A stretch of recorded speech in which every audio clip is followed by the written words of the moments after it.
হ্যাঁ আমার বল লেবে তুলেছে ওনাকে, যখন তুলেছে তখন দেখছে মাথা এখানে ফাটিয়ে ও অজ্ঞান হয়ে গেছে।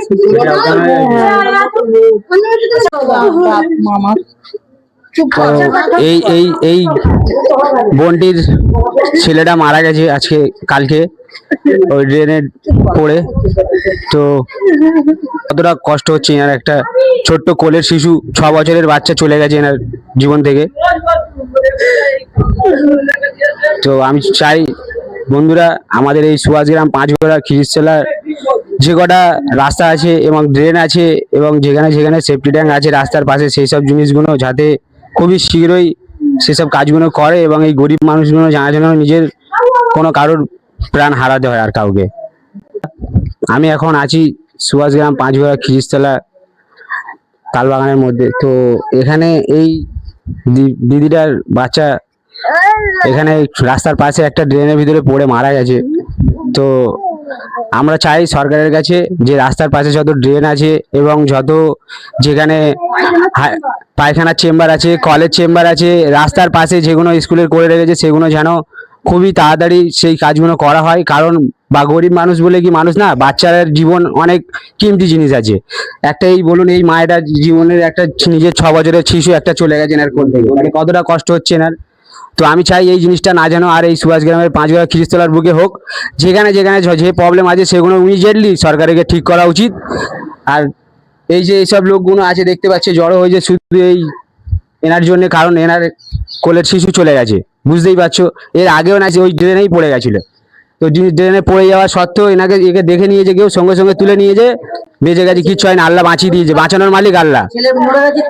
কিন্তু ওই জিনিসটা যদি সেই সময় লোক ঠিক করতো, তাহলে আজকের এই দিদিটার কোল খালি হতো না।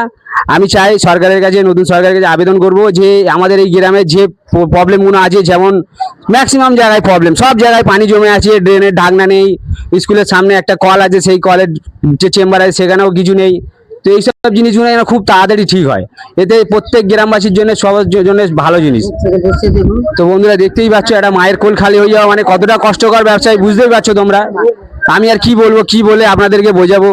এই রাস্তা দিয়ে সবাই যাতায়াত করে, কিন্তু কোনোদিন কারো ড্রেনে চোখ পড়েনি, আজকের একটা জীবন চলে গেছে তাই। তো বন্ধুরা দেখতেই পাচ্ছ, এই গাড্ডাটার মধ্যে পড়ে একটা বাচ্চা মারা গেছে।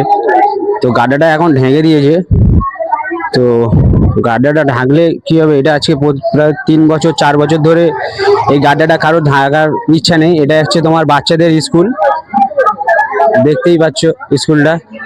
এখানে বাচ্চাদেরকে খিচুড়ি খাওয়ানো হয় আর কি, যে ছোট ছোট বাচ্চারা আছে ওদেরকে খিচুড়ি করে খাওয়ানো হয়। এই ঢাকনাটা পুলিশের তরফ থেকে দিয়ে এটা ঢাকা দেওয়া হয়েছে। এই রাস্তার পাশে, এই যে দেখতে পাচ্ছ রাস্তা, এই রাস্তার পাশেই একদম এই জিনিসটা, এই ঢাকনার ভিতরে পড়ে একটা ছোট্ট শিশুর প্রাণ আজকে চলে গেছে। বাচ্চা পড়েছে আজকের থেকে 8 মাস আগে, আমার বাচ্চা পড়েছে, কোনো অ্যাকশন নেই। বাচ্চাটা পড়েছে, কোনো অ্যাকশন নেই। কতদিন আগে পড়েছে? 8 মাস আগে। যদি এই বাচ্চার অ্যাকশন নিত তাহলে আজকে একটা বাচ্চা যেত না, মরতো না। আর বলতে গেলে বলে তোমাদের বাচ্চাদের বন্ধ করে রাখো, কোনো কিছু নেই। এসে বলছে ভালো হয়েছে, মরে গেছে। কে বলছে? ওই দিদিটা যে রান্না করে ওরা। আজ 2 বছর ধরে এখানে খোলা আছে, এটা কেউ দেখা পাচ্ছে না। হ্যাঁ, ভাড়াটি বলে আমাদের কোনো ইজ্জত নেই, কোনো মান সম্মান কিচ্ছু নেই। এখানকার স্থানীয় মানুষের আছে, আর যদি এটা স্থানীয় মানুষের হতো তো কি করতো? আমার বাচ্চা বলে বাচ্চা ছেলে দিয়েছে, ভালো হয়েছে। হ্যাঁ ম্যাডাম কোনদিন আসে না, ম্যাডাম আসে না, যে রান্না করে ওই আসে, যে খিচুড়ি দেয় ওরাই আছে। আর আমার 3টে বাচ্চা একটা খাবার দেয় আমাকে, 3টে বাচ্চা একটা খাবার দেয়।